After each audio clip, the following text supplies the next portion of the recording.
Good afternoon. It's McCollum on Business.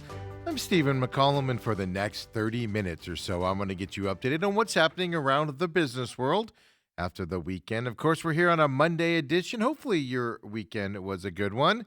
We'll get you updated with the market watch. Stocks we're paying attention to today, and banking stocks are all the rage here today, folks.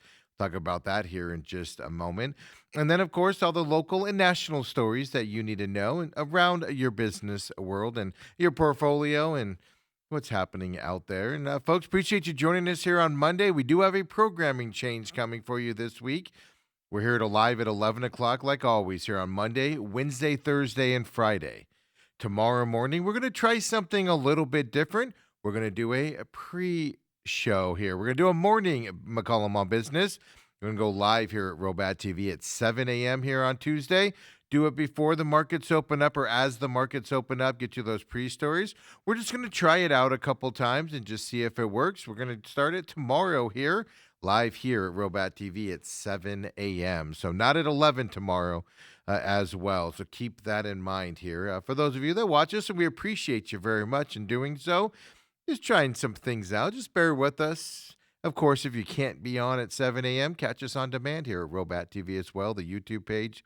You can find us as well. We'll get those posted quickly as possible here as we, of course, we'll roll right into the main event tomorrow as well. So, folks, with all that being said, let's get started with that Market Watch. So the big question is, what's the market doing today? Well, it's rebounded a little bit as the day has gone on. So everything was down earlier today. Everything rallied back up, specifically the S&P 500. Yeah, the S&P 500 had a tough morning. You know, there's the Jerome Powell probe that's happening. We'll talk about that here coming up. That's one of our big stories. To start the show, bank sell-offs happened earlier today. They're starting to rebound a little bit. Those will be the stocks we'll look at here in a minute. We'll talk more about that. But right now, Dow Jones is back in the black here, right? 11 points up for it, 49,521. S&P 500 clawing back from those session lows to 9 points up right now, 69.74. The NASDAQ up 77 points to 23,748. Then that small cap index, the Russell 2K, it's 5 points up here, 26.26 for that small cap index now. Bitcoin, well, up to 91,625. It was in the 90,000 range here all weekend long. Little bit of a rally here to 91,645 here today on the Monday as well for Bitcoin. Stocks we're paying attention to, I've already told you and kind of alluded to it, bank stocks. All of these stocks have fallen today, at least earlier today. We'll get on the updates here. It's all because President Trump called for credit card rates to be capped at 10% for 1 year. We have more details on that story. That'll be our first story here coming up. So let's look at this here. Capital One, obviously a big credit card company out there. They're our first stock we're going to look at. Still down today, still down 6.12%. It's been at that level pretty much all day today. Obviously, if you don't know, and we'll get into it with the story, credit card interest rates, you know, if you pay a higher interest rate because you're a questionable person in terms of what they think you're questionable, you know, the higher rates pay for all your credit card stuff, and they will stop issuing credits to credit questionable people if they can't make the money off of those losses, right? So Capital One, 6.14% down based off of that 10% cap that was out there. I'll tell you this, we don't have the stocks for these guys, but Synchrony Financial, another big credit card issuer, they were down 8% today. Citigroup was down 3%. Bank of America is the next graph we're going to show you here as well for the big companies. Well, they're down 1.82% still here today. They were down over 2% earlier in the day. Wells Fargo is the next one we're going to look at as we'll roll through the big companies here. 1.84% down for Wells Fargo also. JP Morgan Chase also down in that same range, but 2.18% down for JP Morgan Chase right now. So I looked this up because credit cards, obviously banks, they make a lot of money off credit cards with interest rates at 23% right now out there. So you would think that credit cards taking a hit if the interest rates are going to be capped at 10% for 1 year. So does that mean that the non-regulated sites, like the buy now, pay later sites, are they rallying today? Well, I can tell you, no graph on this, but I can tell you like a firm, which is the biggest one out there, at least in terms of the market and everything. Well, they didn't do so well today. They gained early in the day, but now they're down about 5% that a firm company is. So the translation didn't go from credit cards to those alternative sources like those buy now, pay later companies. They're also down today as well as this day has gone on here. So banking stocks sell off. The markets in terms of the indexes have come back. As you see, every banking stock, though, is still down today. And that's our first story here of the day after the weekend. President Trump announced that 10% 1 year cap on Friday.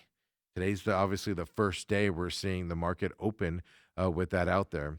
Trump does blame the Biden administration for allowing rates to rise as high as 20 to 30% on credit cards. Trump did go on and add that Americans were being, and this is his words, quote, ripped off, unquote, by credit card companies. I agree with him, but there's also a reason why some of those interest rates are that high. Like I said, it pays for the good people that don't carry balances, for the good credit people, I should say, not good people that carry high balance, that don't carry balances. They get the rewards out there and things. So there's a hem and a flow here with these interest rates. If interesting enough, Senator Bernie Sanders, you know him, independent, Vermont, socialist. Well, he introduced a bill in February of 2025, and that he said would cap credit card rates at 10%. But he actually had the changes to go until January 1st of 2031. So that makes it 9 years longer, obviously, than what President Trump wants to do for 1 year. Obviously, there's some kickback here, right? The Bank Policy Institute, Americans Bankers Associations, Consumer Bankers Associations, Financial Services Forum, and Independent Community Bankers of America. Boy, do you think they're behind capping these at 10%? No, they are not.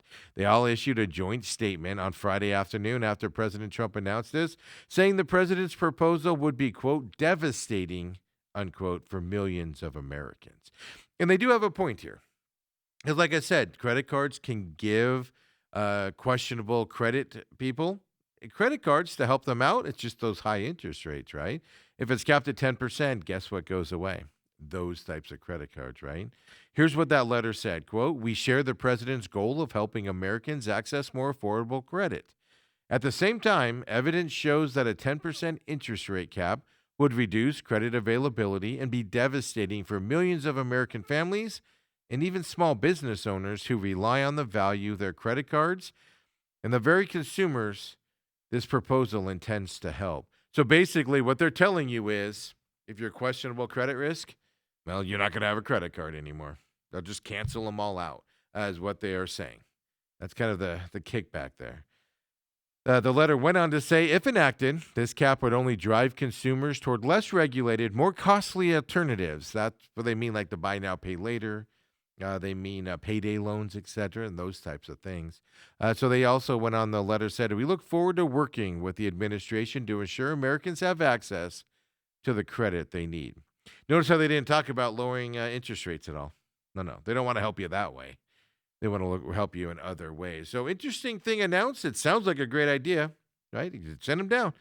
But a lot of people will no longer be allowed, which, you know what? I'm a big fan. I'm not a big fan of credit cards. I have one, and it's for emergency basis only, and it's got a low balance on it. It's just if I need something in a hurry, if I need other than that, I'm all cash based. That's the way we should go back to be honest with you, is you lose too much money with those credit card interest rates. Now let's keep it rolling here, right? We just talked about the interest rates, and now let's talk about consumer sentiment out there. Yeah.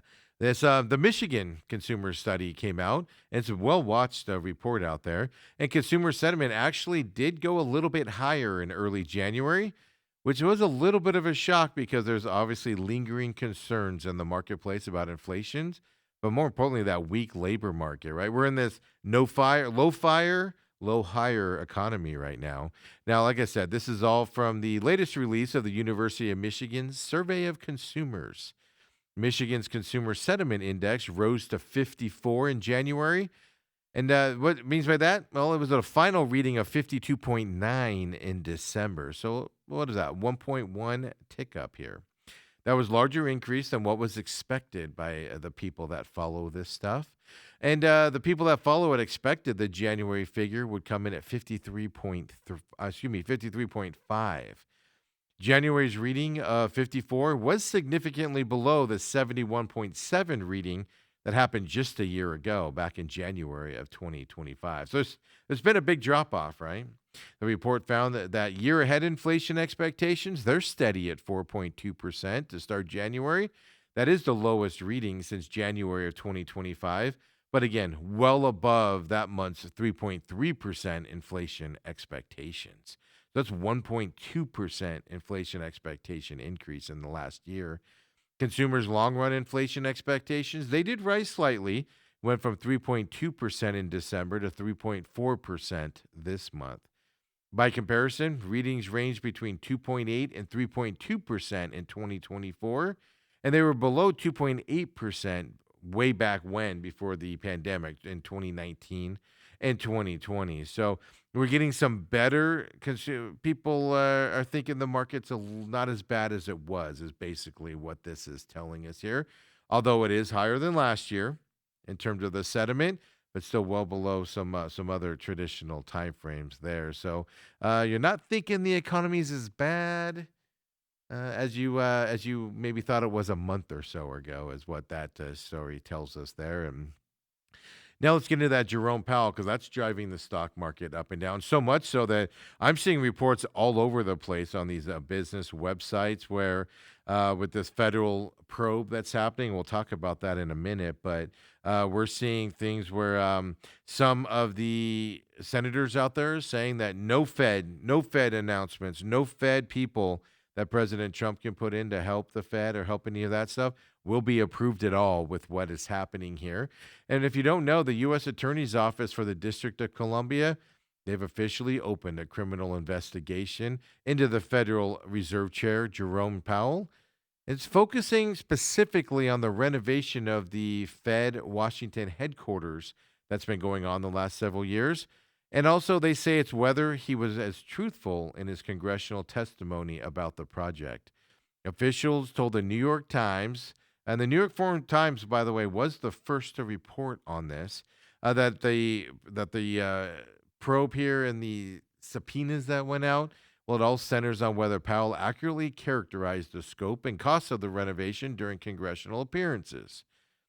Now, Jerome Powell for himself did confirm the Federal Reserve had been served, and he also said he respects the rule of law and congressional oversight. But of course, then he attacked the Justice Department, and he described the Justice Department's move here as unprecedented, and he also calls it politically motivated at the same time. Here's his quote in a video he put out. He says, "This new threat is not about my testimony last June or about the renovation of the Federal Reserve buildings." He said the threat of criminal charges is a consequence of the Federal Reserve setting interest rates based on our best assessment of what will serve the public, rather than following the preferences of the president. If you don't know this or you don't remember tensions between the president and Powell, well, they've been there all along, right? And it's all because of the Fed's interest rate decisions and then the broader monetary policies that they've been employing over the last year. Trump has begged, announced, yelled, screamed, and basically instructed the Fed to cut rates. And he's saying they should cut them because it could save the nation hundreds of billions of dollars in interest charged. I will say this, and this is what's fascinating. I don't know. Maybe he lied in front of Congress. We know that Fed remodel went well over budget. So I don't know. I don't know that stuff. I will say this, though. Economists that I read said that the Fed sat on interest rates cuts for too long. They were slow to implement them, and it's actually hurt the economy over the last several. And now they're trying to, quote unquote, catch up to where they should have been all along. So I know that side is what economists say, but something to keep an eye on moving forward as well. And as I said, several senators out there are saying they will not approve any of President Trump's Fed based off of this, this probe. Republican Senator Tom Tillis saying he will block Trump's Fed nominees following the start of this probe until the resolution as well. So there's going to be some other implications here for this probe now happening there with the Fed. He's out of office here in, gosh, just a few more. I think it's January 30th is his last day as Fed chairman as well. So something to something to keep an eye on out there. And other news out there, we've seen this all across this industry, and we're talking about artificial intelligence now as well. Well, now we're seeing it expand some more. Google came out on Sunday, and they said they're expanding the shopping features in its AI chatbot. What they're doing is what we've talked about with other companies doing this as well. But basically, Google and its AI chatbot is going to team up with Walmart, Shopify, Wayfair, and several other big retailers. And what they're going to do is they're going to turn the Gemini app into a virtual merchant as well as an assistant for those companies. An instant checkout function will allow customers to make purchases from some businesses and even through a range of payment providers without leaving the Gemini chat that they used to find. They can find the product. So now what happens is you find the product you want through Gemini. Well, you have to leave that. Like say you find it at Walmart, you have to leave the Gemini chat or app product, go to Walmart to purchase it. Well, now you won't have to leave that at all. So now this is a joint announcement between Walmart and Google, but other companies are involved as well. And interesting enough, this news shouldn't be a surprise, right? Why are they announcing that on a Sunday? Well, it was announced on the first day of the National Retail Federation's annual convention that's happening in New York. It's expected to draw 40,000 attendees from retail and technology companies throughout the week. And obviously, it's not a shocker. The role of artificial intelligence in e commerce is going to be a big, huge talk here, right? And from things from the impact of that to just consumer behaviors with it. Are consumers using it? Are they adopting it? Etc. That's going to dominate this event this week there. Google's new AI shopping feature works kind of this way if you're interested. If a customer asks, like, for instance, gear to use on a winter ski trip, well, Gemini will return items from participating retailers' inventories. So if you want to get specifically on Walmart, since they did the joint announcement, customers who link their Walmart and Google accounts, well, they'll receive recommendations based on their past purchases, and any products they decide to buy via the chatbot could get combined with their existing Walmart or Sam's Club online shopping carts. So don't have to leave that app anymore to do it, which I do find interesting. No more having to search through stuff and keep opening up new tabs, right? And don't forget, OpenAI, excuse me, ChatGPT, they announced a similar deal back in October. They said then that the partnership would allow ChatGPT members to use an instant checkout feature to shop for nearly everything available on Walmart's website. They said no fresh food back then, and they said it would be coming, but it's still not available, fresh food out there. So this is the new trend here going for these chatbots. They're all getting on board with the shopping experience and linking everything together. So you stay in the chatbots as opposed to going to the actual retailers to purchase the items out there. So we're going to see this growth continue and continue and continue out there. Now let's have a little entertainment talk here. Yes, over the weekend, not a lot of big movies have been out lately, but one thing we know for sure, Avatar, Fire and Ash, it's a huge movie, not unexpectedly out there. It took the top spot for the fourth straight week on a very otherwise quiet weekend of movies. January is a slow time for movies, and just it continues to be slow out there. Yes, I don't know if anything good's coming out anytime soon either. So obviously, Fire and Ash. Well, it's the third chapter in James Cameron's epic series here. It brought in $21.3 million in North American theaters. By the way, Walt Disney is the company behind that as well. So in total, after 4 weeks, Fire and Ash has grossed $342.6 million in North America alone. If you go to the rest of the world, $888 million in the rest of the world at that time. Well, what does that mean if you do the math? 342 plus 888 million? Well, I ain't good at math, folks, but that's over $1 billion. And yeah, this movie did join its two predecessors as a $1 billion earner in terms of the movies. So 3 movies, all over $1 billion for this franchise. This week's top grossing new release, well, it was that one about the rampaging chimp movie, the horror film called Primate. It earned $11.3 million domestically. Interesting enough, older movies that have been out for a while, right? Disney's Zootopia 2, Well, it's shown huge staying power in the theaters. It was released way back in November. It continues to be a huge global juggernaut, not just here, but in China and other places. It is a sequel, of course, and it piled up $1.65 billion total here. So it's put it on just on the edge of becoming Disney's highest grossing animated movie ever. The one that was before it, well, was the $1.66 billion that brought in with the 2019 version of The Lion King that came out. That was the photorealistic one, not the original, obviously original cartoon at that time. So another movie that's out there, the seventh week of it. Well, it came in fourth in the North American box office. Was the Sydney Sweeney movie? I'm sorry, the Zootopia movie. $10.1 million for a domestic total. Like I said, of $378.8 million. That's domestic, not including the China version of it. That movie, The Housemaid, which is Sydney Sweeney driven thriller out there. Well, it's a good earner for Lionsgate. Earlier this week, greenlit a sequel of that movie, by the way. It collected $11.2 million in North America. And like I said, fourth weekend out for that movie. $94.15 million is all it's brought in. Well, why is it such a thing? Why is it getting a sequel if it only brought in $94.15 million?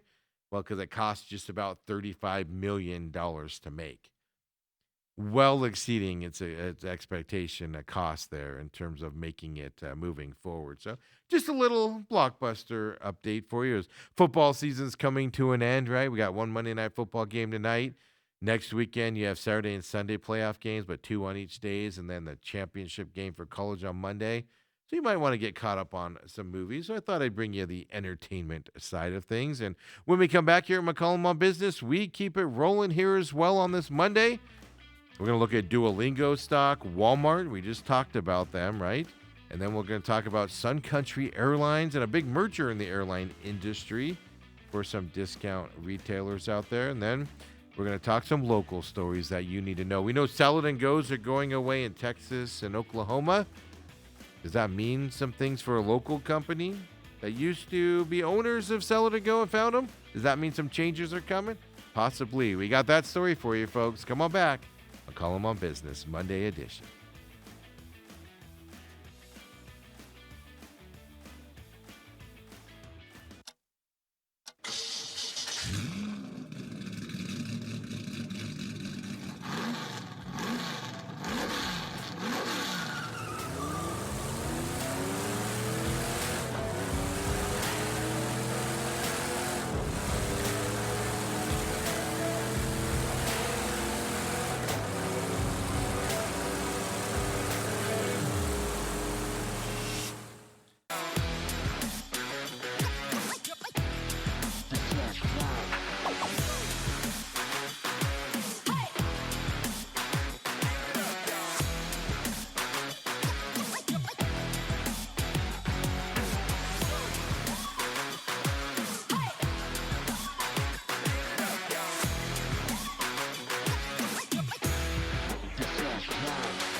And we're back here, McCollum on Business Monday edition. Appreciate you joining us live at 11 o'clock today.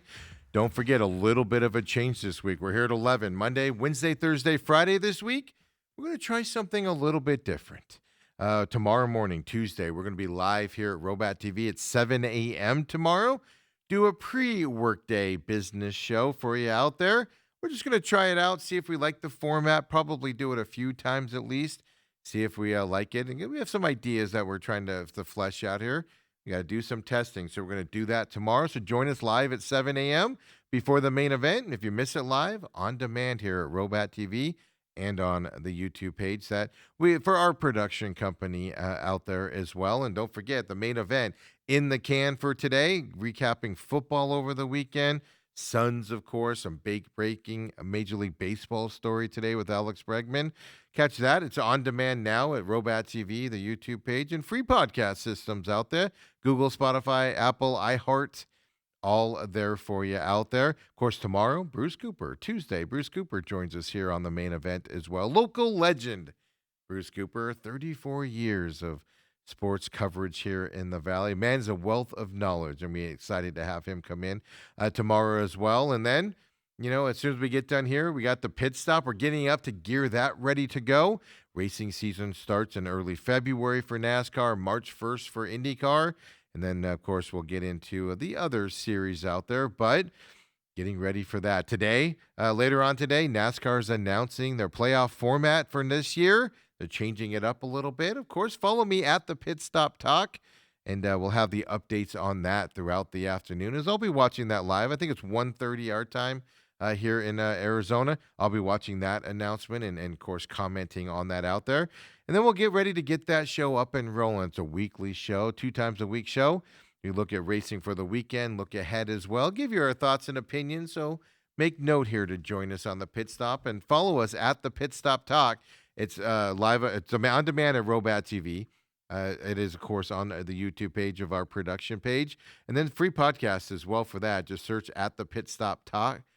At the Pit Stop Talk. If I can not stumble over my words.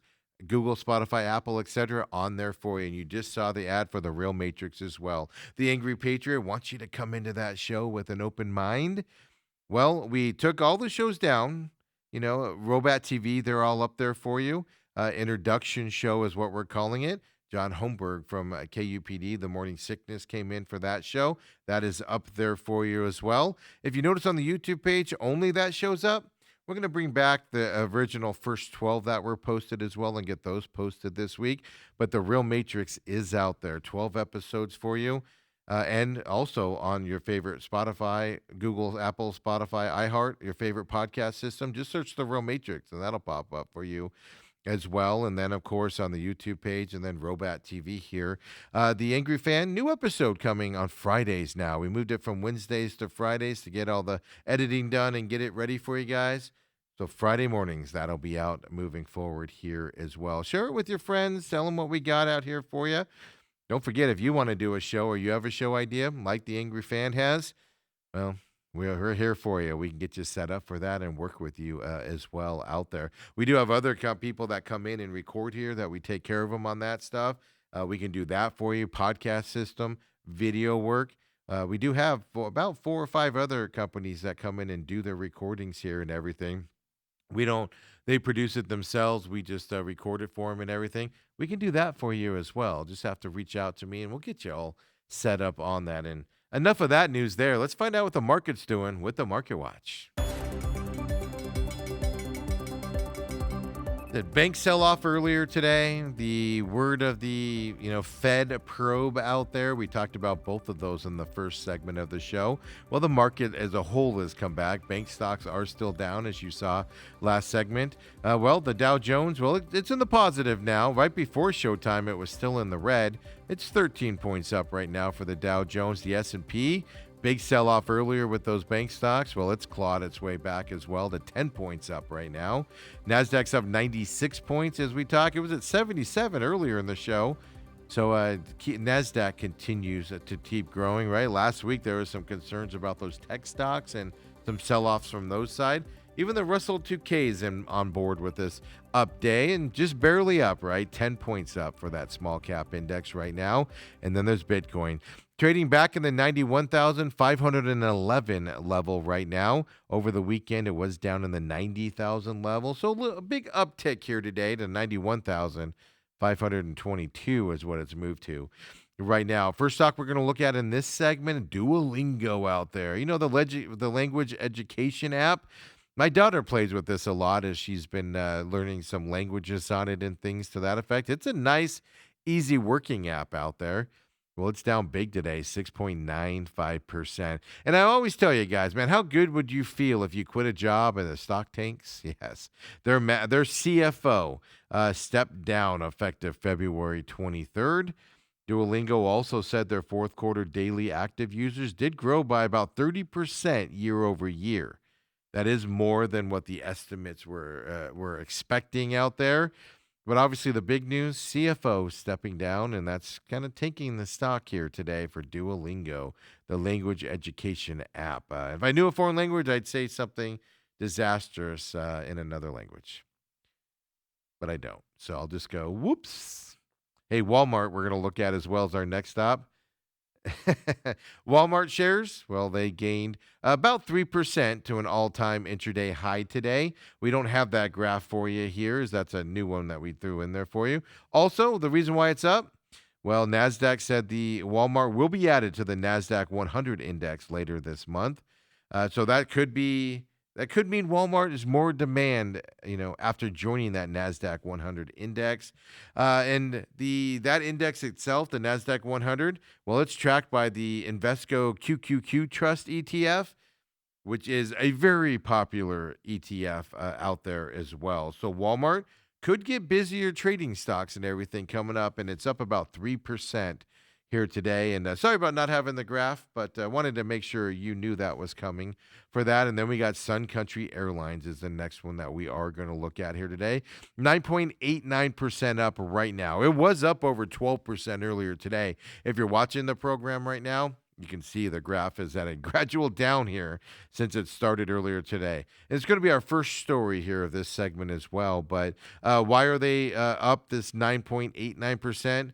Well, they agreed to be acquired by Allegiant Airlines for that company.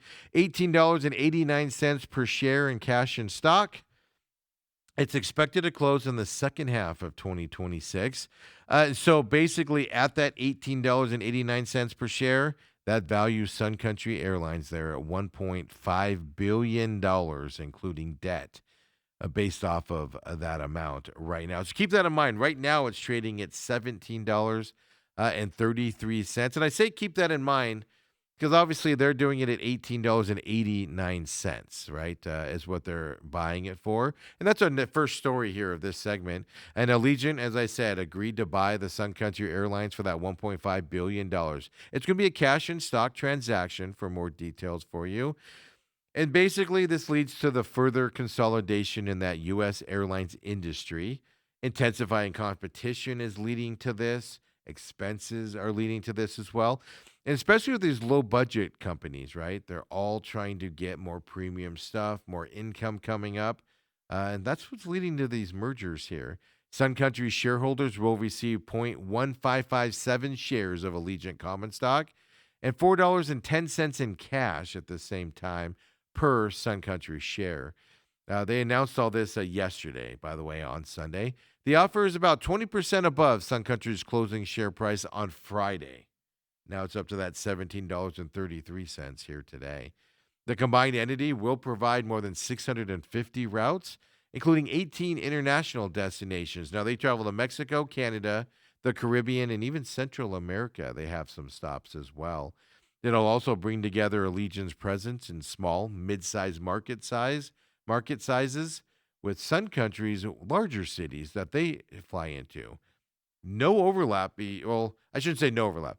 Mostly no overlap with these companies. So they're literally combining and they're both getting, one company is going to have bigger markets out there without having to deal with that overlap and closing things down. Obviously, these are both two smaller carriers. This deal brings them together. And these guys both of these companies have focused on offering direct flights to price-sensitive U.S. vacationers. Second-tier carriers in the U.S., well, they're seeking to bulk up, by these mergers. They want to combine as they look for an edge against dominant players, United, American, Southwest, Delta, etc. I have an interesting stat on their market share, the big guys. This low-cost airline model, though, that Sun Country does and Allegiant does, it's under a lot of pressure. And Spirit Airlines, for instance, Frontier, while major U.S. airlines eat into their customer base, these low-budget ones, basic economic fares are happening now. with those big airlines, and travelers are seeking to upgrade to a fuller service experience when they fly. This deal does bring together the country's ninth and 12th largest airlines. So it comes in the wake, of course, of Alaska's last September's combination with Hawaiian Airlines at that time. More mergers can share. We know Frontier Group Holdings, Frontier Airlines, they've renewed the pursuit of Spirit Airlines as well. They're in a make or break merger discussion, and Spirit's in a lot of trouble. They're not going to survive operating on their own. They've announced that numerous times as well. So they need that merger. So we'll see if that one goes through as well. This is the stat that kind of caught my eye, why the low budget companies need a merge to survive and get some more premium options, etc. 80% of the US travel market, that does exclude foreign airlines, or just our US travel airlines. They're now in the hands of American, Delta, Southwest, and United. So the big airlines, 80% of the US travel market, folks. That doesn't include Air Canada or Air Mexico, just in that side. 80% of the US travel market.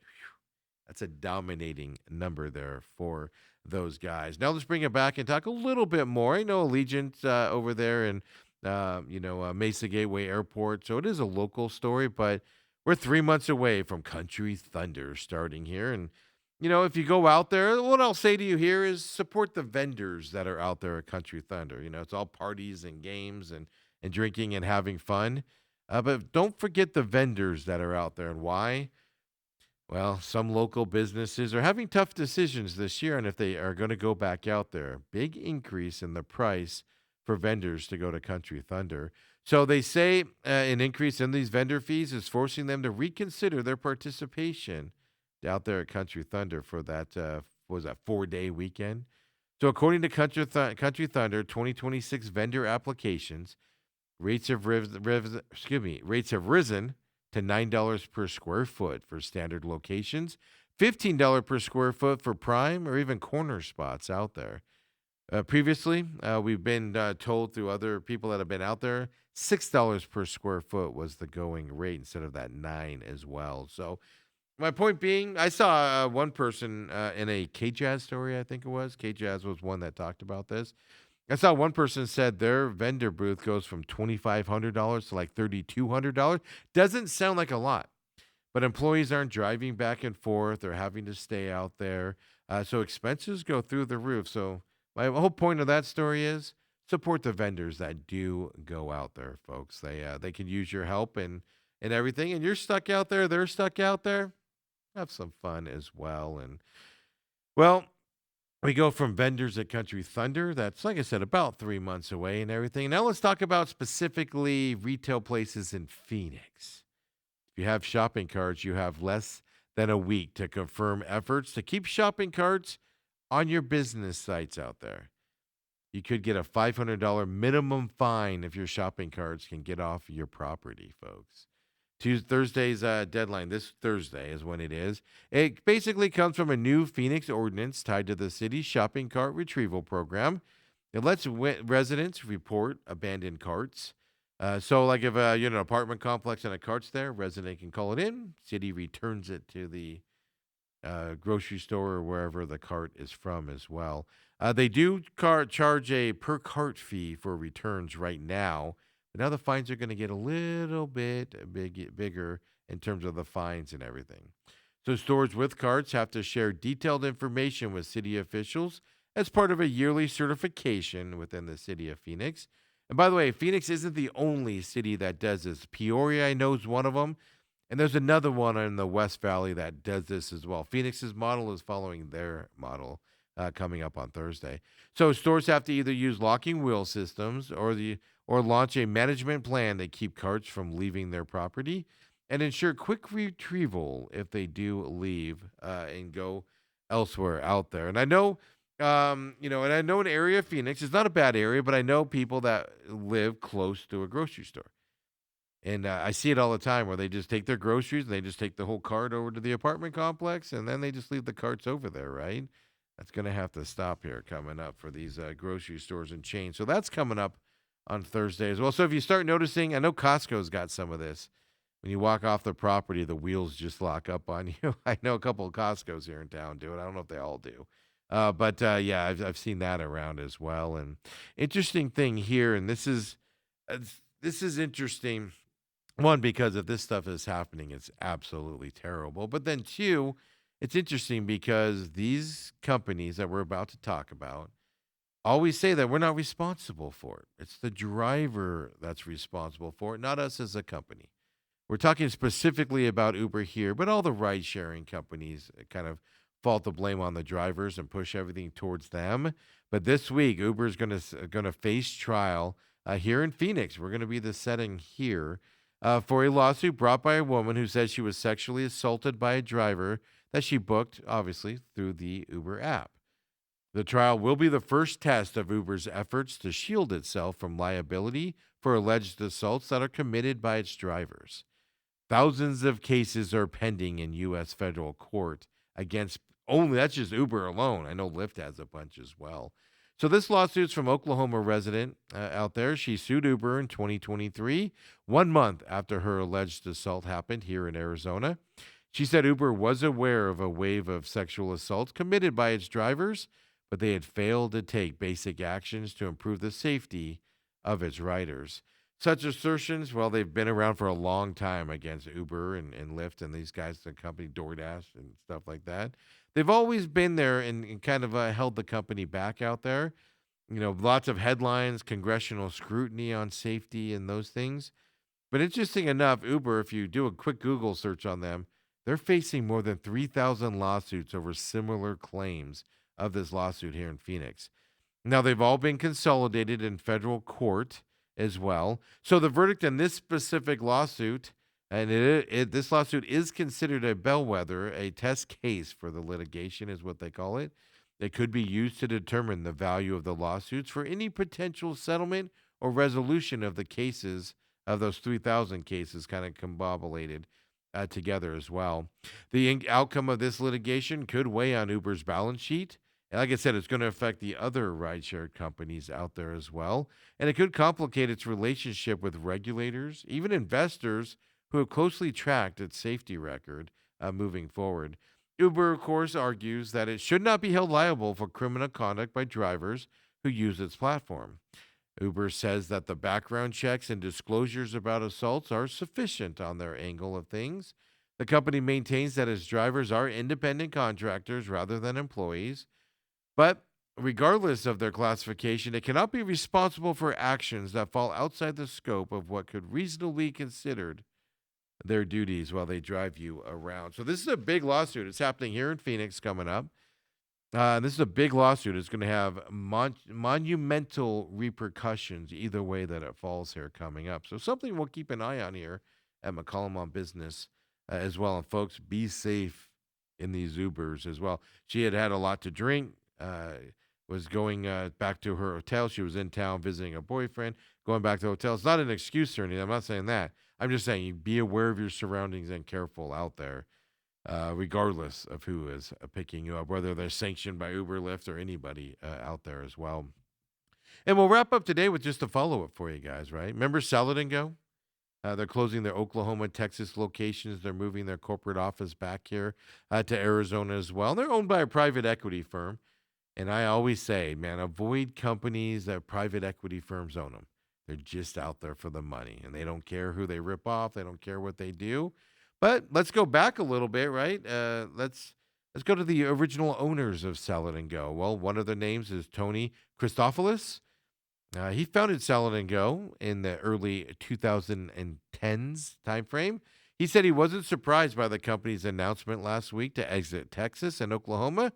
He said the Texas growth strategy was one of the factors that led to he and his wife parting ways with the business.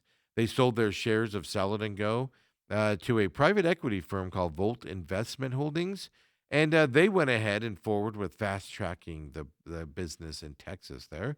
It brought more than 60 stores to the Texas and that state and Oklahoma as well in just a few years.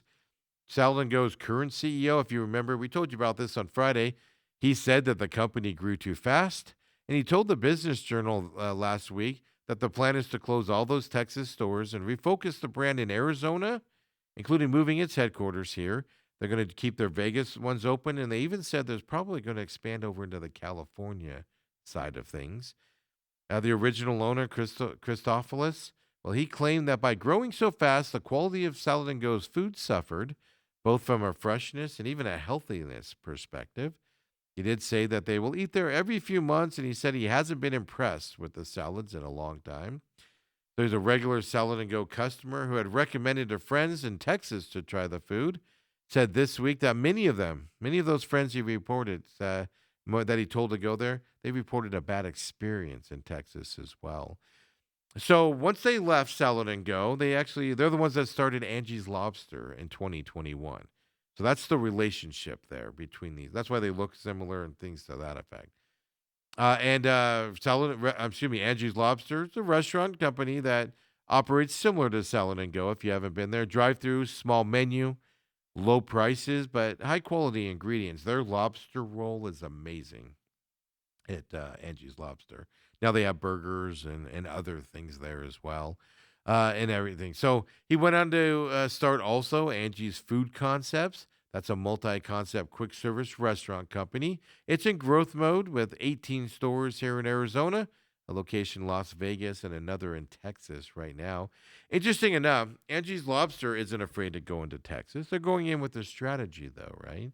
Angie's does plan to open around 17 new locations, 10 of them here in the Phoenix area, one in Las Vegas, and 4 in Texas coming up. Even 2 in Massachusetts. That's a long way to go, Steve. Well, those stores in Massachusetts, well, it's going to be near their lobster wharf where they get their lobsters out there as well. But now the question is, right, with so many closing Salad and Go restaurants hitting the Texas market in Oklahoma, well, he said the owner of Angie's Lobster said there could be an opportunity to not just go there, but grow in that area pretty easily as well. He said, quote, we're going to be advantageous if some of those Salad and Go locations become available. He said, we'll take them. The real estate in Texas is amazing. It's all brand new locations. Yeah, they just expanded there recently. So they're new locations. They're very similar in size, everything. He said he would be interested also in that processing facility in Texas that Salad and Go is going to close. He called it an amazing facility. So he'd be interested in purchasing that as well. And he said, I think they said it takes about 4 to 6 weeks to convert a Salad and Go to an Angie Lobster's restaurant. So local company with expansion ideas and growth here in Angie's Lobsters. He went on to say that they're not putting it past that Angie's Lobster will start producing salads here coming up as well. Obviously having nothing to do with Salad and Go. He went on to say that Salad and Go is like old technology, like flip phone technology. And the Angie's Lobsters is more of an iPhone. So he's going that in depth there for his old company and everything. And it'd be interesting to see if Angie Lobster starts producing salads as well, like they used to do when they owned Salad and Go out there. Folks, I appreciate you joining me here on this Monday edition of McCollum on Business. We'll be back tomorrow. Now, keep in mind, Tuesday, 7 a.m. live here at Robat TV. If you miss it, we'll have it up and running on demand for you here during the main event. We're just trying something new tomorrow, so come and join us, would you? Otherwise, we'll be back here on Wednesday at 11 o'clock. If you miss us live at 7 a.m. tomorrow, well, that's okay. Just catch us on demand as well on Robat and on the YouTube page as well, folks. We'll see you tomorrow morning, 7 a.m. here on McCollum on Business. Back to 11 on Wednesday, but 7 a.m. tomorrow. Woo! Got to get up early and get this show ready and in here, ready to go. We'll see how it goes. If we don't like it, we'll just stop it. Come on back, folks. We'll see you tomorrow morning. McCollum on Business.